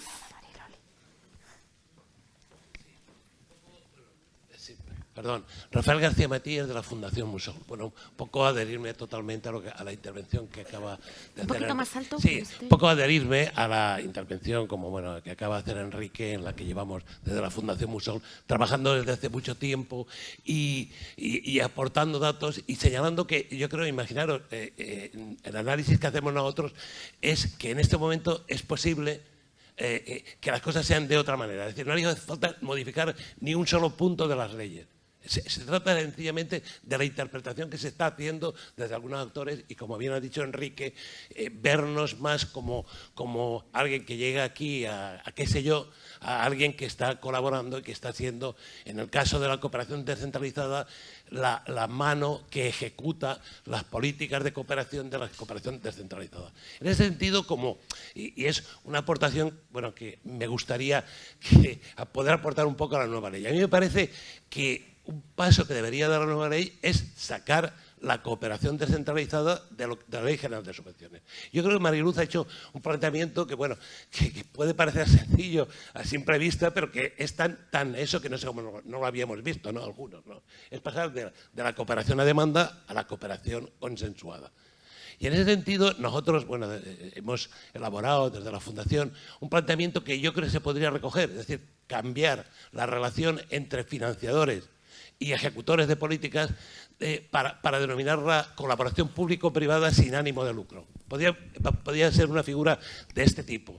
Yo creo que hay un antecedente que está funcionando y que se inicia, que es la de los convenios de la Agencia Española de Cooperación Internacional, que se inicia por una preselección de alguna manera competitiva y posteriormente se sientan los actores, o sea, quienes diseñan las políticas, porque no olvidemos, es decir, la ECI yo creo que lo hace bien, lo hace muy bien, porque la ECI dice en qué territorio hay que actuar, con qué finalidades, etcétera, etcétera. O sea, somos los actores de la cooperación, los fondos, nosotros, ejecutores de la política de cooperación internacional para el desarrollo de la cooperación descentralizada. En ese momento es una propuesta que está ahí, que ojalá de algún modo pudiera ser recogida por la nueva ley. Colaboración público-privada sin ánimo de lucro. Yo creo que eso en principio solucionaría muchos problemas, porque la Ley General de Subvenciones no está hecha para las subvenciones de cooperación, incluso el desarrollo de la disposición adicional 18ª, que permitía mucho más, se limitó a hacer unas bases de cooperación para lo cual no hacía falta la disposición adicional 18ª. Es una propuesta que la dejo ahí. Muchísimas gracias. Sí, la última y después os doy una ronda y terminamos porque tenemos que terminar a las 12, así que tenemos que correr un poquito. Muchas gracias, Juan Carlos López, del Programa de Naciones Unidas para el Desarrollo. Primero agradecer a FANSI, a todos los actores por la iniciativa, que creo que es muy interesante, y valorizar el enfoque local. Algunas reflexiones mientras que me estaba haciendo, ¿no? Creo que es importante analizar cómo fueron definidos los Objetivos de Desarrollo Sostenible, ¿no? El mayor proceso de consulta que ha hecho Naciones Unidas, y en el que yo creo que la propia esencia de la definición de la propia agenda ya venía incorporada gracias al trabajo de CGLU y actores como PNUD, la voz de los gobiernos locales y regionales en la propia definición de la agenda. Y creo que esto es importante mencionarlo. Una de las evaluaciones que hicimos con los ODM es que nunca se territorializó la agenda del milenio. Yo creo que eso era una de las grandes lecciones aprendidas, que hoy pone la localización y territorialización de la agenda como una prioridad. Pero ahí vamos a los actores, ¿no? A la importancia de los actores en un mundo multilateral. Esta pandemia también nos la ha dado, ¿no? Un multilateralismo activo que necesita que también esa parte multilateral, las voces de los gobiernos locales, de los gobiernos regionales, esté representada en un nuevo multilateralismo y de voces que estamos buscando, ¿no? Y a ello me voy porque muchas veces la necesidad, y me encanta ver esta mesa que va desde lo local a lo global, en una esfera, y hemos revalorizado la importancia del ámbito multilateral, la importancia de cambiar los marcos normativos, y eso es muy importante. Es decir, ¿cómo reflexionamos sobre esos marcos normativos? Desde el sistema multilateral es muy complicado muchas veces trabajar con entidades locales o regionales porque las propias normas o la ley se complican en el proceso. Yo quería contar una experiencia concreta con PNUD y el contexto español, y es que a través de un marco estratégico que se firmó en el 2005 de forma general, atemporal, sí que reconocía el propio Gobierno de España la involucración de sus actores, que es el gobierno locales, regionales, en colaboración o en coordinación con la cooperación española. Ese marco general se renueva cada 4 años en el caso de PNUD con unos marcos estratégicos a los que se amoldan a los planes, ¿no? Nosotros tenemos dos, aunque llevamos mucho tiempo en el caso de FANSI, es un actor y un socio estratégico de hace más de 15 años y hemos trabajado con muchas cooperaciones descentralizadas, tenemos 2 ejemplos prácticos que hemos podido materializar, vamos a hacer, el caso de Andalucía y el caso de Extremadura, en el que tienen MOUA temporales específicos y ya son considerados un actor y un parte de ese proceso multilateral. Esto es muy importante porque si queremos contribuir a esa esfera multilateral, tenemos que también alinear esos marcos normativos desde lo local, en el ámbito de la cooperación regional, en alianza y el valor agregado que da la cooperación descentralizada, pero también tenemos que favorecer la incorporación en esas voces multilaterales de la cooperación descentralizada. Y eso es necesario el esfuerzo de todos, ¿no? Desde lo local, nacional, regional y también, como decía mi colega Sergio, desde el ámbito multilateral. Porque el valor agregado no solamente en materia de financiación, de proyectos, sino esa alianza, que es la esfera que nosotros podemos hacer, si bien en la creación de alianzas globales, pero también facilitemos esos marcos normativos para dar la voz a los nuevos actores que deben conformar en esta década de la acción ese nuevo multilateralismo que buscamos. Ya, gracias. Muchas gracias. Bueno, ahora sí, vamos a hacerlo al revés, si os parece. Empezaría Sergio, luego Mariluz, Eva y Santiago, y yo cierro en 1 minuto para coger el tren.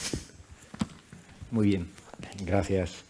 Realmente yo tenía una intervención antes, pero por el tiempo no pudo ser, pero entonces 4 elementos de lo que se han dicho para concluir rápidamente. El primero, el desafío del impacto en el terreno, ¿no? Cómo mejorar los resultados. Y yo creo que aquí los principios de eficacia de la ayuda, que es lo que es la apropiación, la alineación y la armonización, son fundamentales, ¿verdad? Y hemos visto ejemplos. Y en el tema de la armonización, como Enrique decía, el tema de los requisitos es muy importante. Otro elemento adicional a los requisitos administrativos está también los convenios que a veces hay dificultad de firmar con entidades multilaterales por parte de las entidades locales. Y yo creo que es un elemento. Segundo, y es un poquito provocador, otro desafío es la Agenda 2030 tiene un espíritu de vamos a trabajar todos somos iguales, vamos a trabajar conjuntamente. Y yo creo que aquí hay una muestra de solidaridad espectacular, pero no realmente con las vacunas yo siento disentir. Hace un mes, a finales de septiembre, solo el 4% de personas en África se habían vacunado. Y aquí en Europa y en los países en desarrollo eran 70-80%. Y en principio éramos todos al mismo tiempo y no se ha dado. Creo que es un esfuerzo espectacular el que se está haciendo y además no es algo que nuestras instituciones son las que la tienen que solucionar. Pero creo que ese es un desafío que tenemos que avanzar todavía mucho más en esa concepción de ser parte del mismo mundo, de centrar el ser humano y de la solidaridad.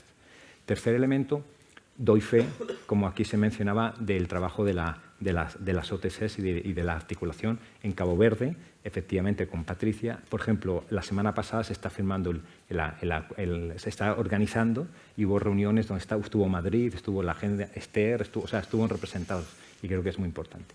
Y por último, y creo que es lo más importante, y quería quitarme el sombrero con el trabajo que está haciendo Euskal Fondoa, Juanma, que lo conozco muy bien, o el FANSI, que Manolo, que también lo conozco espectacular. Yo propondría concretamente que realmente de cara a la nueva ley de cooperación, que efectivamente se reconociera que el principal o uno de los principales valores añadidos que tiene la cooperación española es la cooperación descentralizada y que efectivamente, como se dice, se exprese concretamente en recursos y en un esfuerzo de apoyar, porque el rol que están haciendo los fondos es una cosa espectacular. Concretamente, he visto ejemplos, por ejemplo, de Canadá, donde el gobierno de Canadá da recursos para que la Federación Canadiense de Municipios, para que actores locales vayan a trabajar al terreno y compartir. Y como España tiene una riqueza todavía mucho mayor, creo que propondría que realmente fuera un acuerdo unánime de las entidades que aquí presenten para proponer a verdad al Ministerio que eso ocurra y se refleje en la nueva ley. Gracias. Muchas gracias, Sergio. Aprovecho para agradecerte muchísimo tu aportación en la mesa. Mariluz. Un montón. 2 minutos. No, te doy. 2 minutos. Es que no había terminado antes. Ya. Otro Sí, de soy los actores, malísima, decía un pero- actor clave nuestro, son los organismos internacionales. Ha hablado Juan Carlos de PNUD. Con PNUD estamos haciendo un trabajo de localización de la Agenda 2030 en los territorios, que yo creo que es fundamental y paradigmático y ejemplo para muchas cosas, tanto en Senegal, República Dominicana, como en Mozambique, pero también estamos trabajando con ONU Habitat, con la OIT, en fin. Otro, luego ya si queréis, pues cuento cosas que estamos haciendo porque no me va a dar tiempo. Has hablado de las empresas y yo creo que ahí tenemos un reto fundamental del trabajo con las empresas, no tanto de financiación, yo creo que las empresas tienen ya financiación suficiente, pero para reconvertir esa RSC y juntar y trabajar con ellos. Con la Unión Europea, las comunidades autónomas estamos reclamando, y lo reclamo, y tú lo sabes que lo reclamo y se lo reclamo a todo el mundo, la cooperación delegada. Yo creo que vamos a avanzar en ese sentido y la semana pasada en la firma del convenio de la Comisión Mixta veíamos ya que había una voluntad de encontrar un mecanismo de que podamos acceder a esa cooperación delegada desde espacios de coordinación. Así que será estupendo, ¿no? Porque también tenemos dificultad para acceder nosotros a los fondos europeos. Podemos, pero por lo menos como cooperación andaluza no estábamos tan profesionalizados. Y ahí de la mano del FANSI estamos ahora liderando un proyecto europeo transfronterizo con el Fondo Andaluz, el Fondo Extremeño, también están los fondos de Portugal, es decir, para trabajar la Agenda 2030, pero bueno, seguro que veremos mucho más. Yo quisiera quedarme con una palabra que había dicho Enrique, de irse hacia atrás en el tiempo. Yo la primera vez que oí hablar de coordinación, complementariedad, fue en Bolivia, que venía Enrique, estábamos allí en un encuentro de agentes y venía de hablar de la Declaración de París.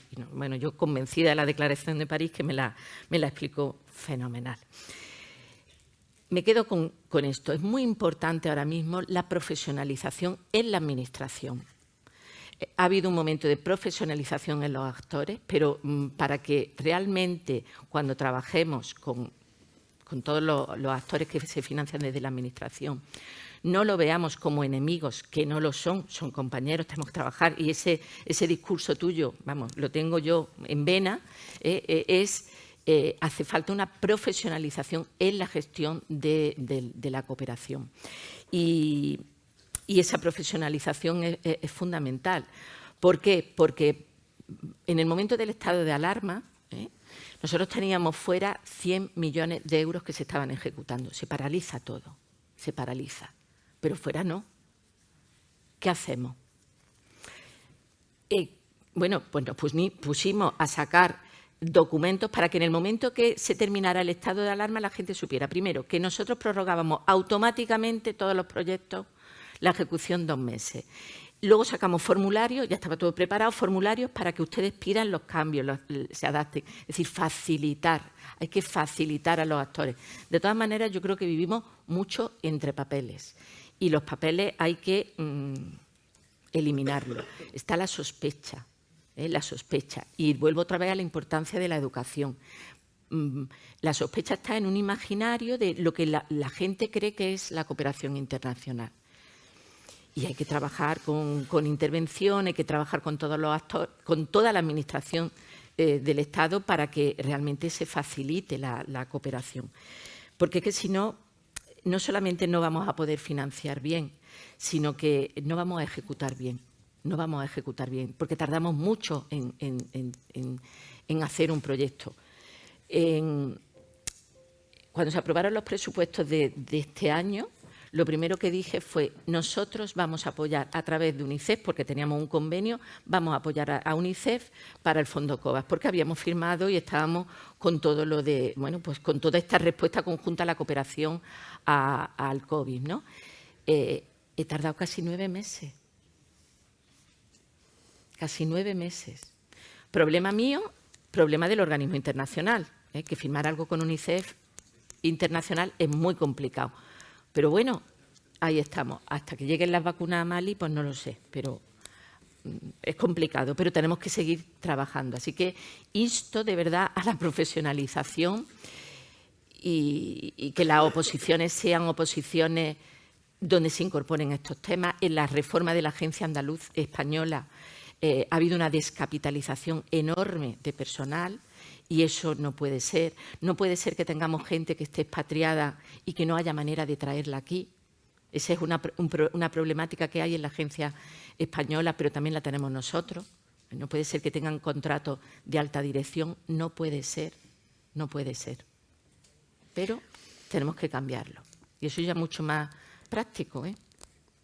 Muchísimas gracias, Mariluz, por tu aportación al panel y también por todo el trabajo que haces todos los días. Eva. Sí, bueno, ya se ha dicho casi todo en respuesta, ¿no? A algunas de las cuestiones. Efectivamente, tenemos que pasar de la potencialidad hacia la